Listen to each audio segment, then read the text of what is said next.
m'attend beaucoup parce que je suis entrepreneur.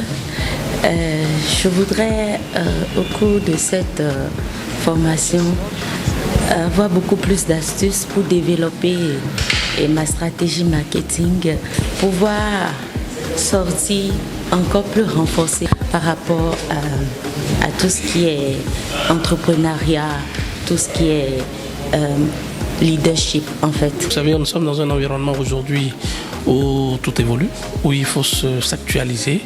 Et donc il était évident pour nous aujourd'hui, lorsqu'on a eu vent de cette formation, qu'on soit présent. Les attentes, elles sont grandes parce que pour nous, il ne faut pas être en marge de l'évolution. Et donc c'est notre manière de se performer.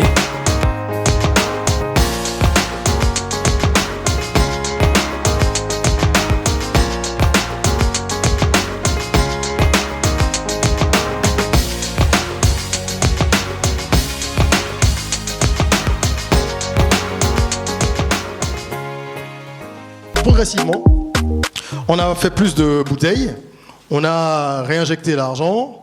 Après, bien sûr, j'ai dû trouver un peu d'argent ailleurs, parce que ça commençait à demander plus de sous, ça a grossi un peu. J'ai formalisé en créant une entreprise, il fallait encore plus d'argent. Ça m'est arrivé de faire des prêts, jamais à la banque, mais auprès de parents. Et après, je rembourse. Quand les gens voient que tu es à fond, c'est ce qu'on appelle le Friends, Family and Fool. On dit que quand vous cherchez de l'argent pour un projet au début, vous avez les 3 F. Friends, les amis, family, la famille, fools, les gens un peu fous qui peuvent croire en votre idée, quoi. Dire, ah ben c'est un peu bizarre, mais tiens, allez, tiens, je te prête 500 000, 200 000, etc. Donc aujourd'hui, nous sommes 2 associés à mener la barque à Iridium et c'est l'aventure qui continue. Donc voilà pourquoi il est important de commencer là où on est avec ce qu'on a et comme on peut. C'était le 2e commandement.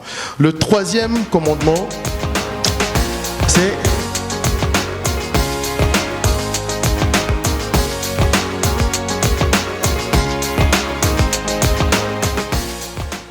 qu'est-ce que vous visez? Tout part de là, un objectif. Mais vous ne pouvez pas avoir d'objectif en tant que leader si vous ne connaissez pas votre objectif de vie. Tout leader attend d'avoir en retour un retour sur investissement, je vais dire tout simplement, ce qu'il a investi. Mais comment on fait pour moissonner lorsqu'on n'a pas semé? C'est ça que je ne comprends pas.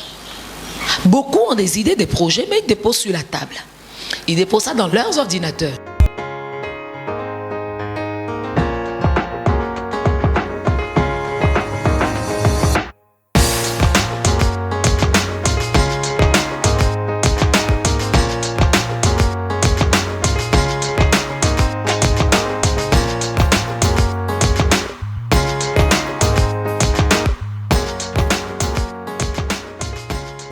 on est parti d'une idée, on est en train de faire un business plan, enfin les grandes lignes.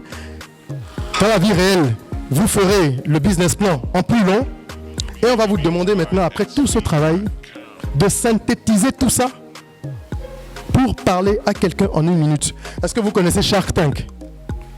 C'est une émission, je crois que c'est une émission anglaise ou américaine, où les gens vont pitcher leur projet pour lever de l'argent, mais pour de vrai. Hein. Donc vous avez de vrais investisseurs.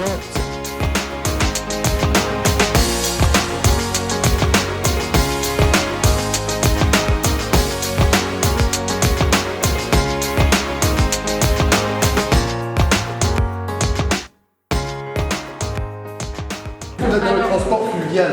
C'est une barque, c'est un avion, c'est un hélico. C'est un radeau qui aide uniquement à transporter les bagages des bonnes dames, comme je l'ai expliqué. Et la bonne dame reste où lorsqu'elle laisse les bagages sur? Non, elle ne reste pas dessus. Alors l'éolienne, c'est une sorte de générateur d'électricité qui marche avec le vent. D'accord? Il y a un générateur, les hélices tournent, entrent dans un générateur qui produit de l'électricité. D'accord? Et maintenant, nous, notre but, c'est de redistribuer cette électricité-là aux populations qui sont près des campagnes et qui n'ont pas accès à l'électricité de façon classique, enfin, grâce à la SPE et tout ça. Et là, nous installons l'éolienne, nous produisons l'électricité que nous redistribuons aux populations. Mais nous ne vendons pas l'électricité parce que c'est l'État qui subventionne. Enfin. Je suis Spero Gojo, je suis commercial et je suis directeur du projet High Level Solutions. Eh bien, c'était merveilleux. Venant de Régis, vraiment, c'était bien. rock, vraiment, ça m'a apporté un plus pour ma qualité d'entrepreneur et de leader. J'ai trouvé les vidéos très excellentes et je suis content que ça soit déjà sur les CD qu'on nous a distribués.